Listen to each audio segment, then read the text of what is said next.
Queridos irmãos e irmãs, os que estão aqui no santuário, você que nos acompanha aí da sua casa, e você que vai acompanhar esta pregação depois que ela já foi feita, certamente durante a semana.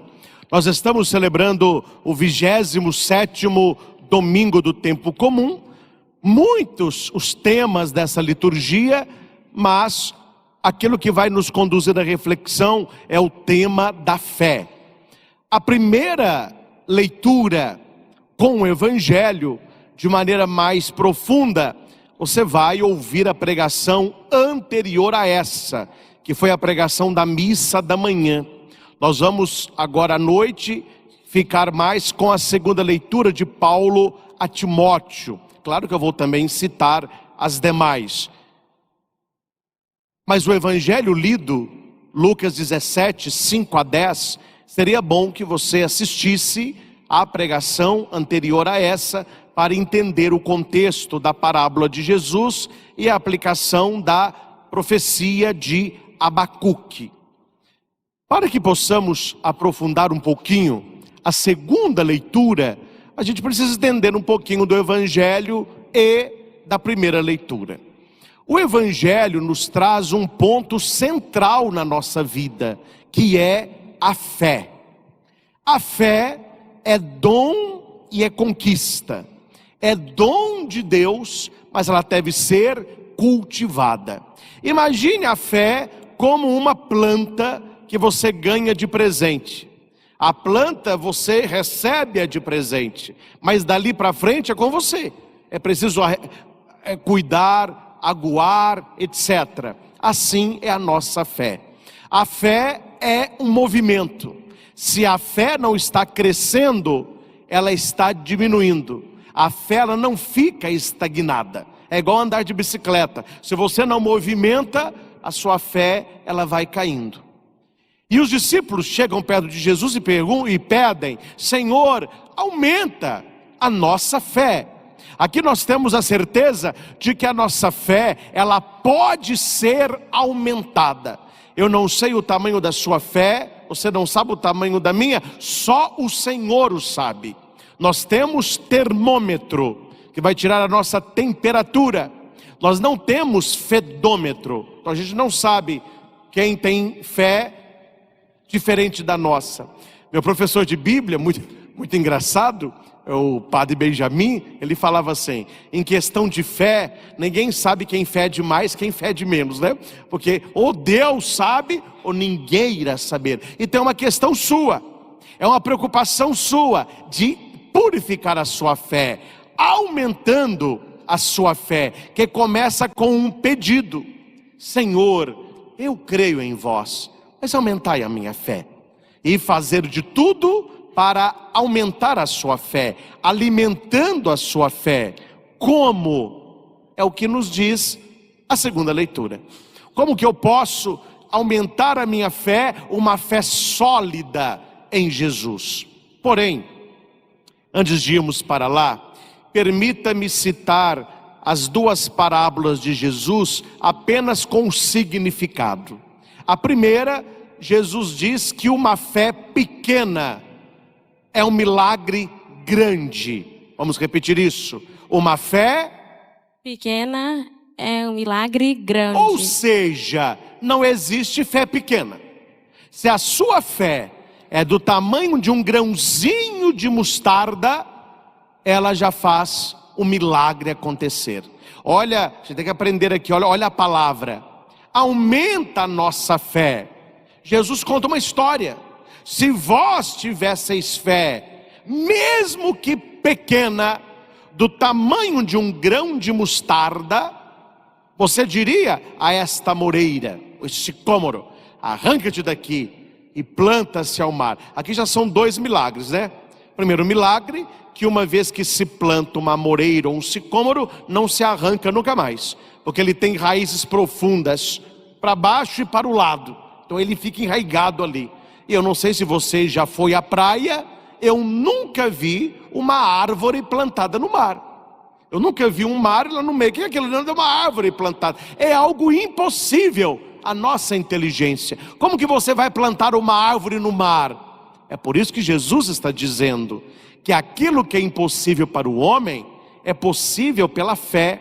Não significa que a árvore será plantada no mar. O que o Senhor está dizendo é que isso é uma coisa impossível de acontecer, e que na nossa vida, pela fé, o impossível acontece, mesmo que a nossa fé seja pequena. E aqui vale, meus irmãos, uma separação clássica, que muitos misturam isso e não sabem. Nem todo aquele que acredita tem fé. O demônio, ele acredita em Deus. O demônio, ele não tem fé. Oi, padre, mas não é a mesma coisa? Não é a mesma coisa. Esse é o problema. O problema que nós estamos enfrentando, e eu não estou falando de A ou de B, o problema que nós estamos enfrentando na igreja, e não só a igreja aqui, a igreja enquanto igreja, é a falta de catequese, a falta de conhecer a palavra de Deus, a falta de conhecer a doutrina católica, a falta de saber o que significa ser um cristão católico na essência. Nós temos um grande rebanho, e no meio desse grande rebanho, muitas pessoas perdidas, não sabem o que querem, de onde vão. Vai à missa, mas dá uma cabeça de ateu, isso eu acredito, isso eu não quero, isso eu gosto. É uma confusão que o povo apronta, porque está faltando a questão do conceito doutrinal, está faltando aquilo que é ser católico. Seria muito melhor que a igreja fosse reduzida em número, mas que vivesse o catolicismo. Seria muito melhor do que dessa turba de muita gente, e a maioria não está vivendo nada. Então aqui o Senhor está falando de fé, Ele não está falando de crença, Ele não está falando de acreditar em Deus, Ele está falando de ter fé em Deus. E qual é a diferença? O acreditar, ele é intelectual. A fé é opcional, é uma escolha, é uma decisão. Acreditar em Deus é saber da sua existência. Crer em Deus é confiar nele, é entregar a Ele a sua vida, é configurar o seu ser com a palavra dele, com o jeito dele, com aquilo que é dele. O diabo acredita em Deus? Claro que acredita, porque ele foi um anjo de glória, é um anjo luminoso. Lúcifer, o portador da luz, ele viu a Deus face a face. Antes da rebelião no céu, ele conhecia a Deus. Depois do seu orgulho, São Miguel Arcanjo, nós somos devotos de São Miguel, numa grande guerra, ele coloca Lúcifer com os seus para fora do céu. 1/3 dos anjos caíram no inferno como um raio. Então, Lúcifer acredita em Deus, ou seja, ele sabe que Deus existe. Agora minha pergunta é: o demônio faz a vontade de Deus? O demônio tem amizade com Deus? O demônio configura a sua vida com a palavra de Deus? O demônio, não, então ele não tem fé. Ele tem certeza intelectual, eu creio que ele existe, mas essa existência não toca a minha vida. Se nós lemos os grandes santos da igreja, entre eles cito Santo Tomás de Aquino, ele vai dizer que um dos sinais que a nossa fé é operante são as nossas decisões na fé. Muito importante isso. Ou seja, fora da igreja, aquilo que nós escolhemos fazer ou não fazer, a balança é a fé. Isso desagrada a Deus, então eu não faço. Isso agrada a Deus, então eu pratico. Isto é pecado, então eu fujo. Isso é virtude, então eu pratico. Note que as pessoas não estão preocupadas muito com isso. Muitos estão preocupados em serem felizes e, independente do que eu faço, a vida é minha, cuido da sua, que eu faço o que eu quero. Hoje não tem mais o bom e o mal, o certo e o errado. É a ditadura do relativismo. O que é bom para mim é bom para mim, o que é bom para você é bom para você. Viva a sua fé, eu vivo a minha também. Então aqui acontece um problema de conceito, que as pessoas entendem que acreditar em Deus é a mesma coisa que crer em Deus, e não é.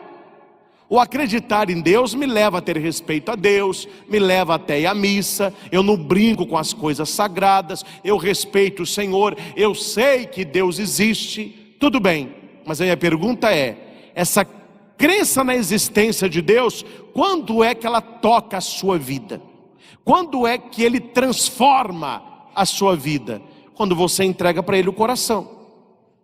É justamente por isso que muitas pessoas, quando enfrentam problemas, algumas perdem a fé, que na verdade nunca tiveram. Elas tinham crença, elas acreditam que Deus existe, mas esse Deus não faz nada por mim, esse Deus não conversa comigo, esse Deus não me orienta, esse Deus não me direciona, esse Deus ele não me sacia. Então, acreditar em Deus não é ter fé. A fé é questão de confiança, é questão de entregar a sua vida, é questão de viver para servi-lo. Aí Jesus conta uma outra parábola. Se você tem um empregado, e aqui infelizmente, não que a tradução da Bíblia esteja errada, não vamos falar errada não, mas a tradução da Bíblia, ela é traduzida para que as pessoas entendam o que o texto está passando. Só que o original da Bíblia nem sempre usam palavras que nós usamos hoje para que o contexto não fique complicado. Mas a tradução deste texto não ficou bom mesmo não. Aqui eles traduzem por empregado. Se você tem um empregado. Algumas traduções trazem a palavra servo. A palavra grega não é empregado e não é servo, é escravo sem valor. Aí você entende a questão, o que é ser um escravo. Se você compra, eu estou no contexto do escravo, se você compra uma vaca, você fica perguntando a vaca o que ela quer, para onde que ela vai? Não, ela é sua. Aí as pessoas dizem, olha meu filho, cuida da sua, a vaca é minha, e com a minha eu faço o que eu quero. E realmente a vaca é sua. Você pode tanto alimentá-la, você pode tanto matá-la, pode comer a sua carne, você pode pegar o leite dela, você pode pegar o bezerrinho, você pode pegar o filhinho dela e vender o bezerrinho. Ah, por que você pode fazer isso? Porque a vaca é minha, eu comprei a vaca, eu posso alimentá-la, posso matá-la, posso pegar o bezerro. Este é o sentido, para você entender, da palavra escravo. Quando o dono compra aquele escravo, o escravo não pertence a ele mais. O escravo pertence ao dono. E qual é a finalidade do escravo? Servir o dono. Essa é a finalidade do escravo. O senhor e o escravo. O escravo não tem salário, o empregado tem. O escravo não tem direitos, o servo tem. O escravo não tem vontade, ele faz o que o senhor diz. É por isso, e que tem gente até hoje que não sabe, eu estou ensinando para você, por isso que nós falamos Senhor Jesus. Por que nós falamos Senhor Jesus? Kyrios. Porque nós não nos pertencemos mais, nós somos comprados pelo sangue dele. Deus é o patrão, nós somos o escravo sem valor. E quanto que nós custamos? O sangue de Cristo. É por isso que quando Gabriel aparece a Nossa Senhora, ela vai dizer, eis aqui a escrava, é a mesma palavra, eis aqui a escrava do Senhor. Ou seja, eu não tenho direito, a minha vida ela é para servir a Deus, eu sou a serva do Senhor. Essa serva, traduzem, porque o escravo é aquele que serve. Então Jesus conta a parábola assim, olha, você tem um escravo, e um escravo sem valor ainda. A palavra é que é escravo sem valor. Existe escravo com valor? Lógico, lógico. Você pega um escravo de 1,80 m, forte, jovem, ele é caro, ele pode trabalhar muitos anos. Você pega um escravo fraquinho, com uma certa idade, já doente, quanto que ele vale? Ninguém compra, é um escravo sem valor. A palavra que Jesus usa na parábola é isso, o escravo sem valor, quer dizer, nem para vender serve. Se esse escravo, ele faz tudo o que você mandou, ele chega, você vai dizer, olha, você trabalhou muito, senta aqui, come, bebe. Ou você vai dizer, olha, me sirva, lave os meus pés, quando acabar de me servir, você come. Você vai agradecer a este escravo por aquilo que ele fez, que você mandou? Qual é a resposta? Não, porque a essência dele é servir mesmo. Então preste atenção no que Jesus está dizendo. O que choca é a desobediência. E obedecer a Deus não é a exceção, é a regra. Então quando você cumpre os mandamentos, quando você ama a Deus em primeiro lugar, quando você não toma o seu nome em vão, quando você honra o seu Deus, quando você adora o Senhor, quando você não mata, quando você não rouba, quando você não adultera, quando você não levanta falso testemunho, quando você não peca contra a castidade, tudo isso não é merecimento de elogio algum, é obrigação sua, é obrigação minha. Oi, padre, por que Deus me trata assim? Porque obedecer a Deus é muito fácil quando você olha para a cruz. Veja o que Ele fez por nós e veja o que Ele nos pede para fazer por Ele. Ele não está pedindo, olha, eu morri um dia na cruz por você, eu estou te pedindo para você morrer na cruz por mim. Aí a maioria fala, é dóceis aí, né? Não, Ele está pedindo a obediência. Quem ama, obedece. Quem ama, segue a palavra. E por que essa palavra hoje, ela cai no nosso ouvido de uma maneira assim, que a gente não gosta muito de escutar? Mas obedecer a Deus, ser um escravo sem valor, ser um servo, é porque o ser humano tem a tendência à rebeldia.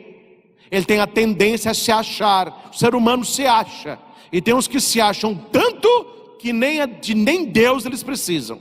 Eu me basto. Isso vem de onde? Atenção nisso aqui. Isso vem do Gênesis. Deus tem o paraíso, a árvore proibida. Como que chama essa árvore? A árvore do bem e do mal. E Deus fala, você pode comer de tudo, dessa não. Por que dessa não? Atenção. Quem diz o que pode e o que não pode, não é você, é Deus.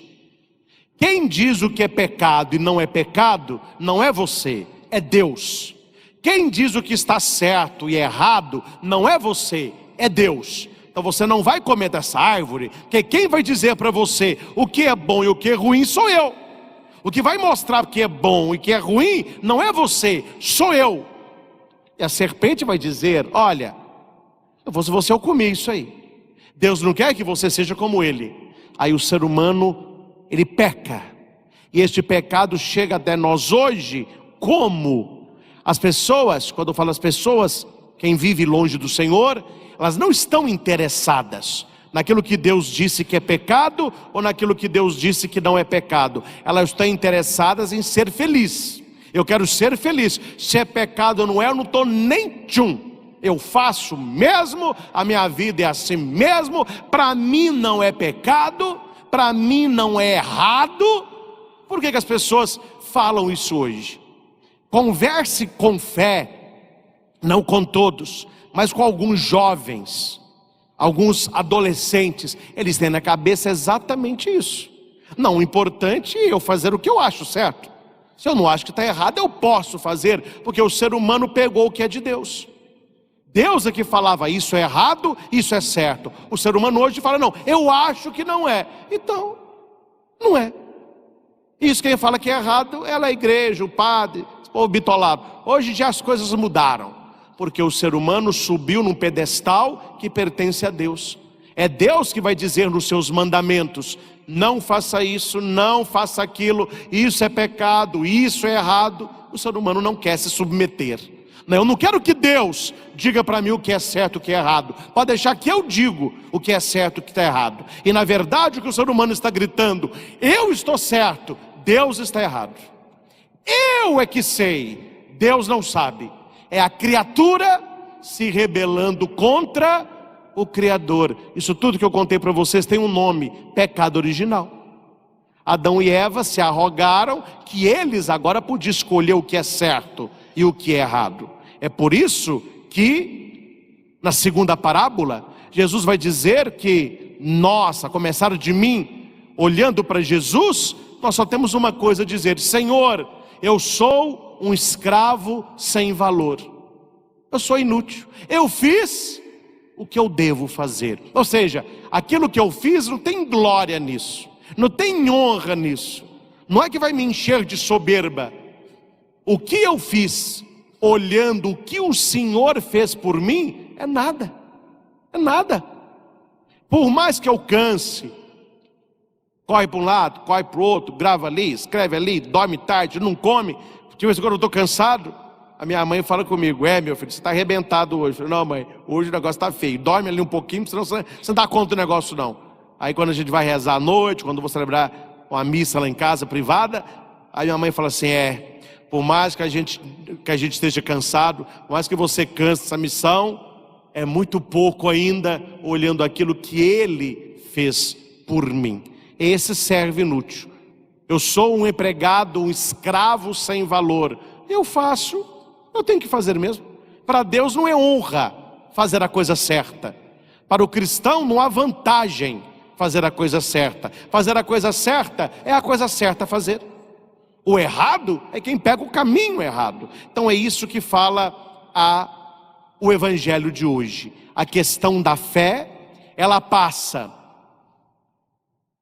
por essa questão de uma fé pequena, mas milagrosa, uma fé que realiza o impossível, o invisível, e esta fé me faz olhar para Deus e ver que Ele é o Criador, e eu sou a criatura, e a minha vida é para servi-lo, a minha vida é para adorá-lo, a minha vida é para praticar o bem, de acordo com a sua palavra, de acordo com a sua verdade. Aí alguém poderia fazer uma pergunta, e Abacuque a fez: padre, o senhor falou sobre acreditar e fé. Eu acredito que eu já estou na fé, porque eu já me entreguei ao Senhor, eu celebro a Eucaristia, eu conheço a palavra, eu leio Vida de Santo, eu tento levar uma vida melhor, eu não faço mal às pessoas, eu não pego o que é meu, tenho tentado segurar minha língua, então eu tenho vivido uma vida de fé, eu estou num caminho de santidade, eu assumi o meu batismo. Por que tem momentos que parece que Deus não me ouve? Por que tem problemas que eu estou passando e parece que Deus não vê? É o que Abacuque pergunta na primeira leitura. Agora eu vou dizê-lo, né? Quem nunca pensou isso ou disse isso, atire a primeira pedra. Pode julgar. A começar de mim. Quantas vezes na vida a gente não olha para o céu e pensa assim: tá complicado, hein? Tá difícil, hein? Tô rezando, tô fazendo tudo certo e a graça não acontece. A minha vida não melhora. Eu tô olhando para esse mundão aí, tanta gente louca, tanta gente contra a família, tanta música, filme, série, povo louco, mas Deus não está vendo nada disso? Mas será que Deus não está vendo o caos que nós estamos caminhando? Hoje é brincadeira, não estou falando nome não, mas é brincadeira. Quanto maior é o prêmio que a pessoa recebe, mais chula é a vida que ela tem. Quanto mais escroto o sujeito é, mais badalado ele é. Quanto mais podre a pessoa, mais alvoroçada a pessoa é. É o mundo que nós estamos. Aí você fala: mas e onde que está Deus nessa bagunça toda? É a primeira leitura. Abacuque vai dizer assim: Senhor, até quanto clamarei sem me atenderes? Até quando eu vou gritar violência sem me socorreres? Por que me fazes ver iniquidade? Iniquidade é pecado. Por que me fazes ver tanto pecado? Quando não vês a maldade, destruição, prepotência, discussão, discórdia. O que Abacuque está falando com Deus? A coisa aqui embaixo está feia e você aí em cima não está nem tchum. Você não está vendo nada, não está ouvindo nada, não está falando nada. Quem está pecando está tendo uma vida melhor do que quem está rezando. Quem está numa vida desregrada é mais aplaudido do que aquele que está seguindo o caminho de Deus. Hoje as coisas estão invertidas, né? O certo é errado, o errado é o certo, a confusão danada. Só que no capítulo 2 acontece uma reviravolta. Aquele profeta que simboliza nós, que estamos, parece sentido que Deus não responde, que Deus não vê, que Deus não ouve, está rezando, rezando, rezando, nada muda. o Senhor responde.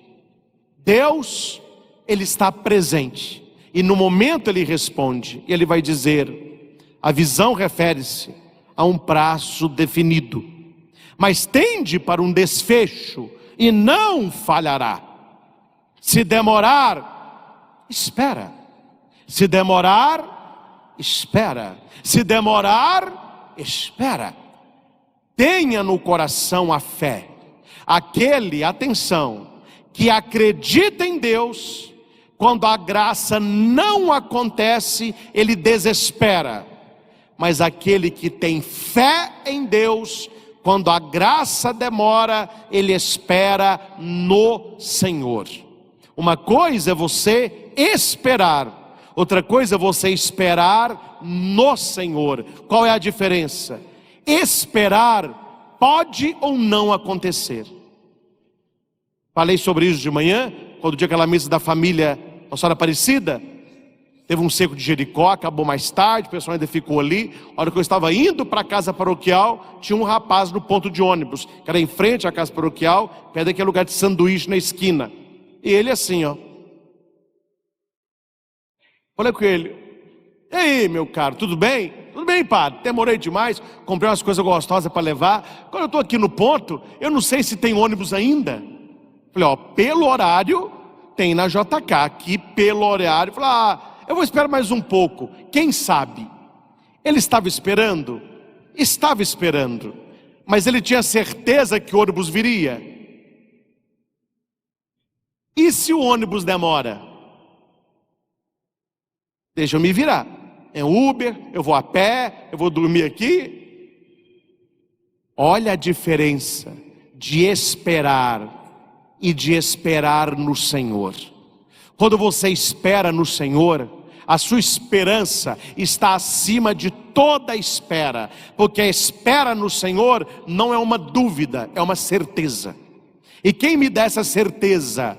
A fé, porque a palavra diz, se demorar espera, porque a tua graça virá com certeza, e não tardará, porque o justo, ele vive pela fé. Nós devemos viver pela fé. A fé que não é acreditar, a fé que é confiar. Deus tem cuidado de mim. Então não desista, não desista. Se você está enfrentando, e muita gente em casa, situações difíceis na sua vida, situações de enfermidade física, psíquica, emocional, se você está enfrentando problemas no trabalho, problema financeiro, problema no casamento, problema na família, problema na universidade, se demorar a tua graça, espera.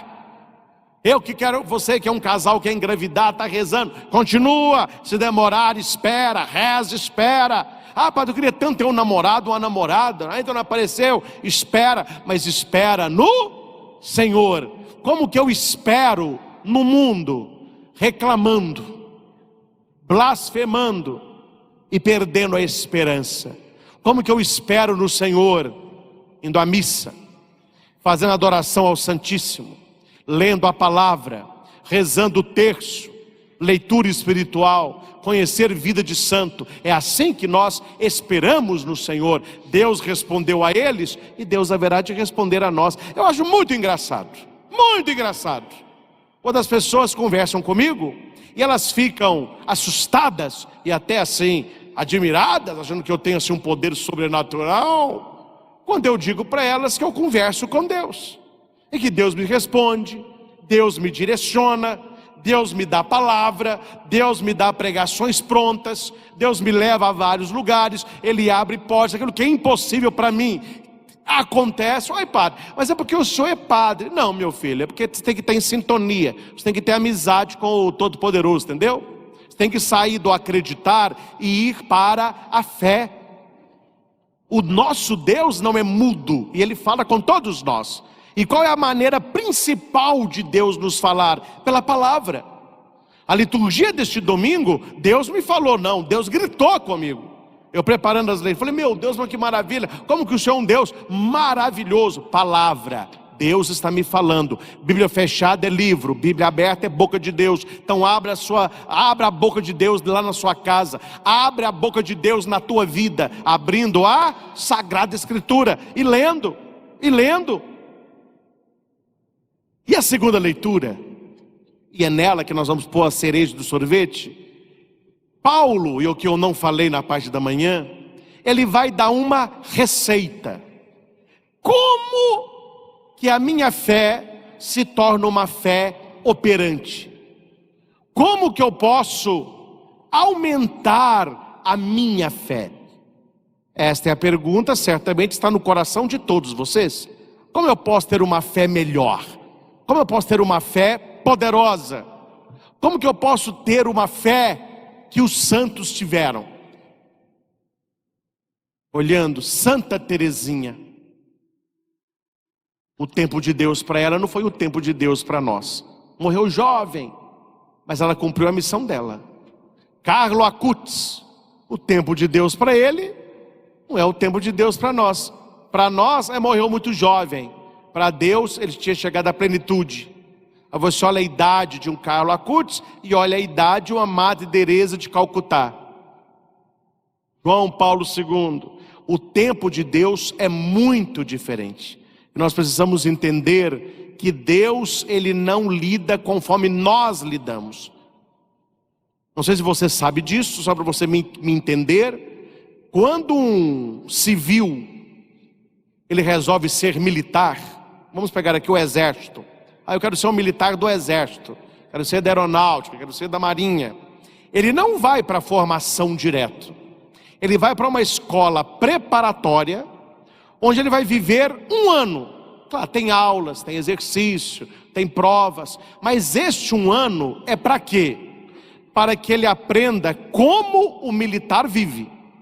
Ele vai deixar de ser civil, ele vai passar a ser militar. E este ano ele vai aprender como é que o militar se comunica, como é que o militar se porta, como é que eu lido com os meus superiores e com os meus subordinados. Este primeiro ano, se a pessoa que é civil como nós já entra para o exército direto, meu filho, a pessoa fica mais perdida que azeitona em boca de banguela. Ela não sabe como que é. Eu não estou entendendo, fica pondo a mão na cabeça assim. O que é isso? Põe a mão assim, toda hora fica pondo a mão na cabeça. O que é isso aí? Às vezes nós estamos ainda numa esfera em que não entramos como que Deus se relaciona conosco, como que eu me relaciono com Ele. Se você continua se relacionando com Deus como todo mundo se relaciona, você se relaciona através da crença. E o que opera milagre não é saber que Deus existe. O que opera milagre é você entregar a sua vida a Ele. Crença nunca operou milagre em ninguém. Acreditar que Deus existe nunca salvou ninguém. Tanto que Jesus não vai dizer: acredite em mim. Não. Crê no Senhor Jesus e será salvo tu e tua família. Não é acredita no Senhor Jesus, não. Acreditar é saber que Ele existe. Crer é entregar a vida. Então São Paulo, escrevendo a Timóteo, ele vai dar vários conselhos. Na leitura de hoje, ele nos dá 4 conselhos para que tenhamos mais fé. Eu sei que muita gente assiste escrevendo, anote aí que eu vou falar esquematicamente para você escrever. Você que está com o folheto nas mãos, acompanhe a segunda leitura e você vai levar o folheto para casa, para você colocar em prática essas 4 atitudes. Oi, padre, é para todo mundo colocar? Não é para todo mundo colocar, não. É só para quem tem, é só para quem quer mais fé. É só para quem quer levar a coisa a sério, né? Vamos lá. Como eu saio do acreditar para a fé? Como eu paro de somente saber que Deus existe e ter um relacionamento com Deus? Isso é que eu falo para vocês. Um dia, espero que demore muito, mas nós não estaremos juntos mais. Esse dia, que se Deus quiser vai demorar a chegar, tem muita coisa para fazer com vocês aqui ainda, ou que eu vá para outro lugar, ou que eu morra, que um dia eu vou morrer mesmo. Vocês vão poder dizer, viu? Olha, a de Christian tinha muito defeito, viu? Mas uma coisa, ele se desgastou aqui no santuário. Toda a fala dele era para que nós tivéssemos comunhão com Deus. Ele viveu a sua vida de padre pregando uma espiritualidade profunda, falando sobre fé, sobre comunhão com Deus. Porque o que faz a diferença é se você tem ou não comunhão com Deus. Porque saber que Deus existe, sentar onde vocês estão, todo mundo faz isso aí. A comunhão com Deus é o X da questão, é o VIP, é o católico VIP. Ele entrou na comunhão com Deus, aí ele entende a coisa. Quando você vê a coisa, acabou, ninguém tira mais. Assim era o Marcos Henrique, coitadinho, ficou muito tempo sem comer doce. Carol e Samuel fez de tudo. Aí um dia o Samuel falou comigo: oh, você que é o padrinho, você vai ser o primeiro a fazer. O que, Samuel? Pega um pouquinho de sorvete, pode pôr na boquinha dele.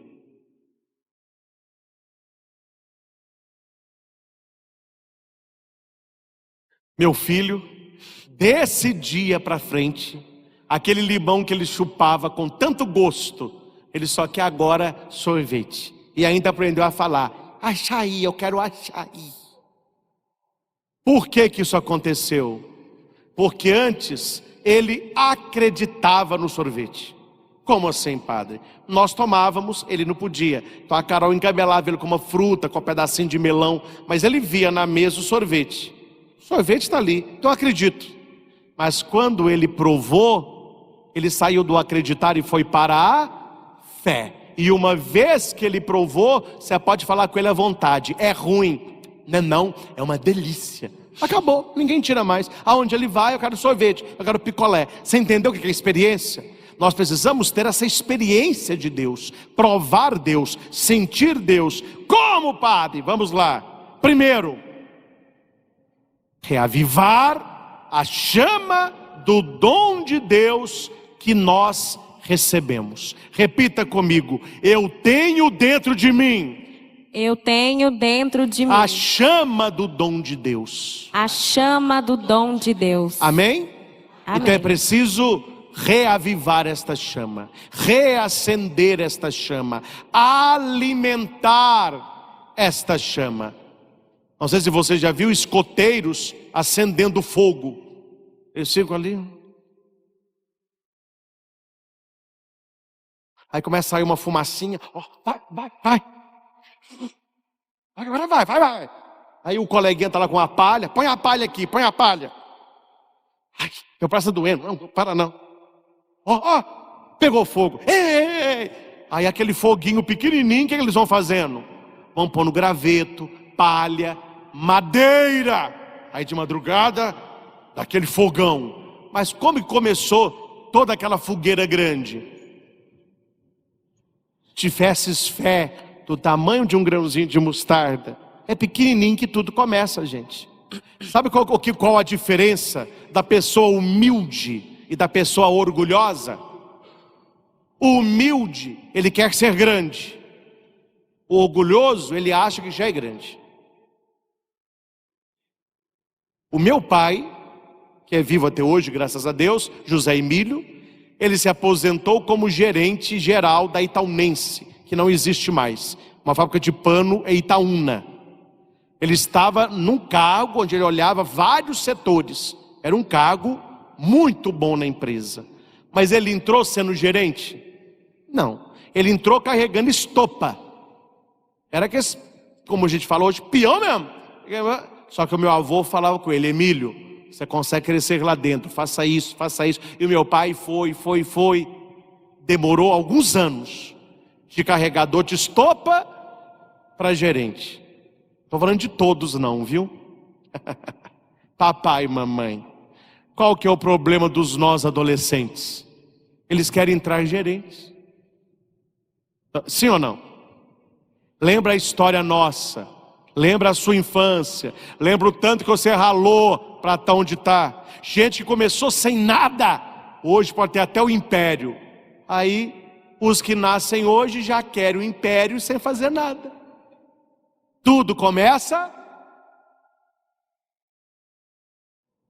O humilde, ele vai crescendo, ele vai conquistando. O orgulhoso, ele já quer tudo pronto. E Jesus vai dizer aqui, nós precisamos reavivar a chama dentro de nós. Como? Começando de pouquinho. Nós não recebemos um espírito de timidez, mas um espírito de fortaleza, de amor e sobriedade. Então, alimente esta chama dentro de você. Se tem um foguinho ali, e eu começo a jogar coisa seca, daqui a pouco é um incêndio. É isso que Deus quer fazer no seu coração. Um fogo inicial, você pode fazer uma grande obra espiritual. Segundo ponto, é o versículo 8. Vamos ler juntos?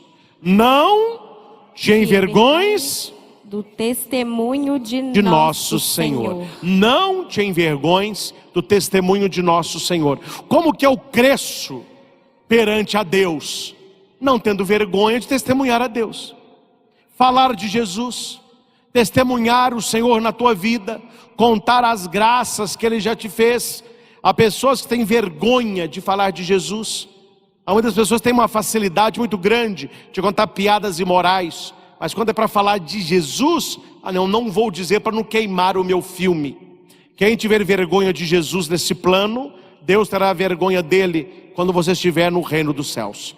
Quem se envergonhar de mim aqui, eu me envergonharei dele na presença do meu Pai. Então não tenha vergonha de Jesus. Eu me sinto muito bem, eu sou muito feliz em ser padre. Mas eu não fico falando, padre, não. Mas quando eles perguntam, sou padre.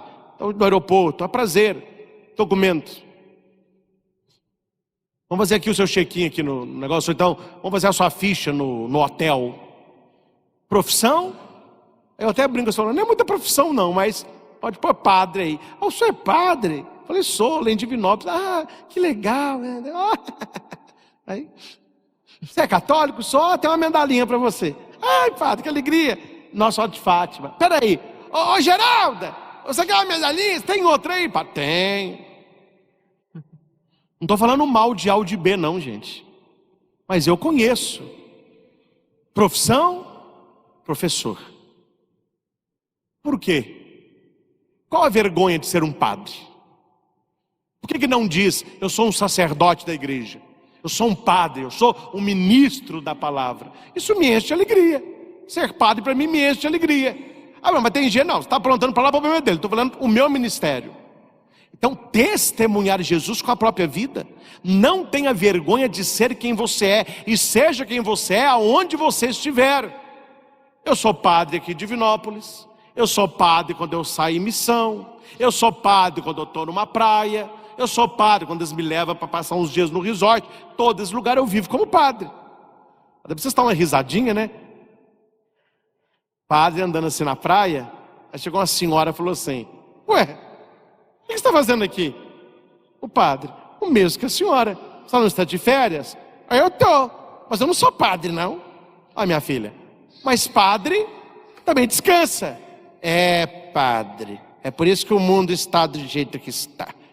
O diabo não tira férias. O padre, eu sei disso. Ele mandou a senhora que vai me tentar, não tira férias. Não tira férias, olha lá. A senhora está trabalhando minhas férias aqui. Vocês são um caso, né? Vocês estão uma risadinha. Mas meus irmãos, testemunhar Jesus com alegria. Vocês, os mais próximos que me acompanham, né, aí de casa, me seguem no YouTube, nas TVs católicas, no Instagram, vocês veem que de vez em quando eu levo umas burdoadas boas. E eu sei muito bem o que fazer para não levá-las. É abrir mão da verdade. É falar para agradar. É conseguir novos seguidores. Eu sei o caminho das pérolas. Eu estou nessa questão de mídia católica, não é de hoje não, tem anos que eu trabalho com televisão, eu sei muito bem qual o caminho que segue. Agora você acha que eu vou abrir mão de um testemunho verdadeiro para agradar? Você acha que eu vou fazer postagem para me exaltar, abrindo mão daquilo que é nosso? Jamais eu faço isso, jamais eu faço isso. Aí um lá falou, padre, me decepcionei com o senhor. Eu falei, fofa, para de seguir. É só você parar de seguir. Você não vai ver uma postagem nenhuma minha. Siga a tua vida para lá e deixa a minha para cá.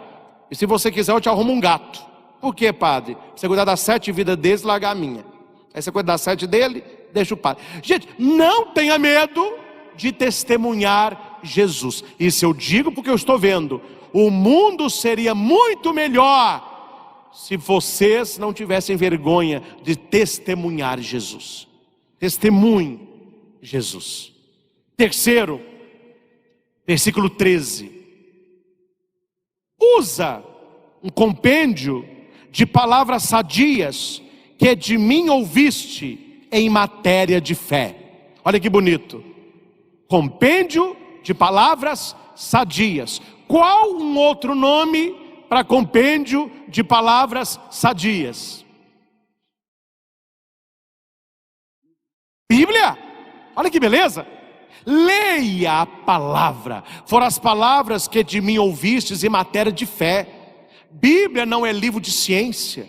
Bíblia não é livro de história. Bíblia não é um livro de geografia. Bíblia é um livro de fé. E se você abre a Bíblia para ler achando que é outra coisa, é melhor nem ler. Bíblia é boca de Deus. E por último, versículo 14. Guarda o precioso depósito. Aí vem, com a ajuda do Espírito Santo. Qual é o precioso depósito? Chamado depósito da fé, depositum fidei. É a nossa doutrina. Hoje eu posso dizer, é o nosso catecismo. Então olhe o que Paulo está nos ensinando. Acenda o fogo dentro de você. Testemunhe Jesus Cristo. Leia a palavra, estude a doutrina. Simples assim.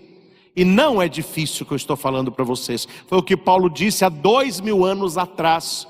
E vale para nós hoje. Você quer ter mais fé? Você quer conhecer mais Jesus?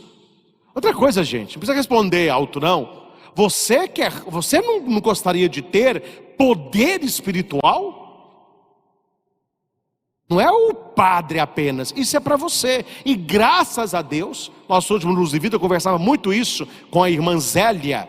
Nós, pregadores da palavra, nós estamos assim, que evangelismo para todo lado. Uma coisa que nós devemos ter, e não devemos ter vergonha de admitir, é poder espiritual. É você olhar para uma pessoa e você profetizar na vida dela, e a pessoa muda.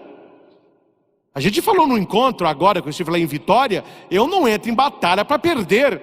Quando eu entro numa batalha de oração, ali, meu filho, é vitória. Deus luta conosco. Então você não tem um espírito de timidez, você tem poder de Deus, poder espiritual, poder de profecia, poder de oração, poder de, em nome de Jesus, orar por alguém. Nós somos intercessores natos. Aí a gente não sabe o poder que tem, aí leva uma vida tímida. E a leitura diz, você não é tímido. Por quê? Porque o Espírito Santo está conosco. Ele termina a leitura de hoje com essa pérola: com a ajuda do Espírito Santo. O Espírito Santo, meus caros, não deixe você quieto. Tem uma música antiga, lembrei dela aqui agora, para ilustrar muito bem. A música é mais ou menos assim, ó.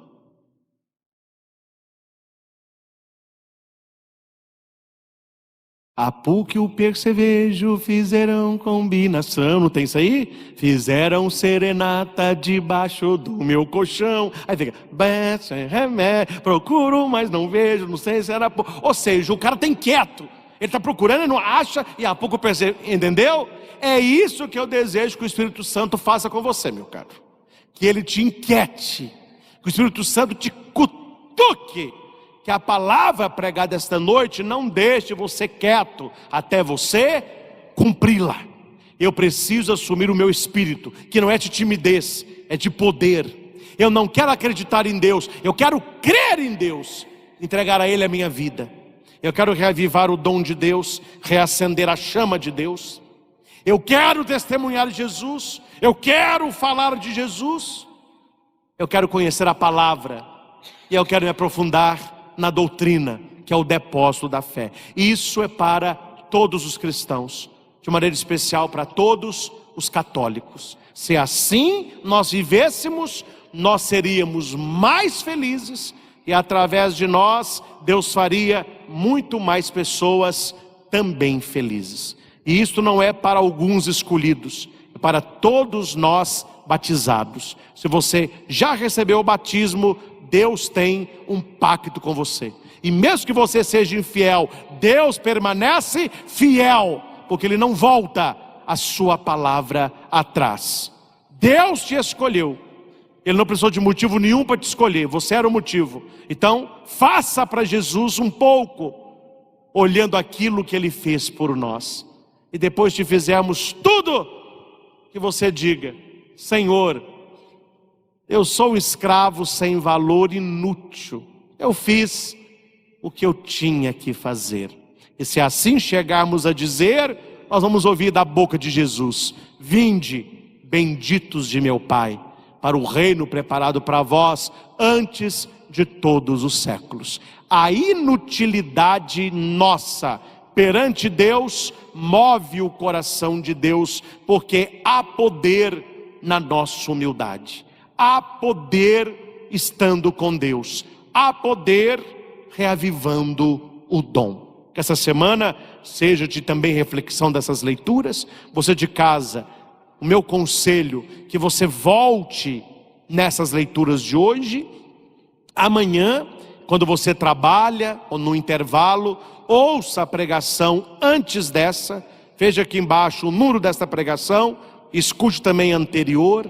Quem sabe lá para quinta, sexta-feira, já estamos longe de hoje, né? Você ouça esta pregação de novo, se coloque na presença de Deus, deixe a Deus encher o seu coração. É assim que nós vamos reavivando a chama de Deus em nós, reacendendo o amor de Deus em nós. Ao Senhor Jesus, toda honra, toda glória e todo louvor.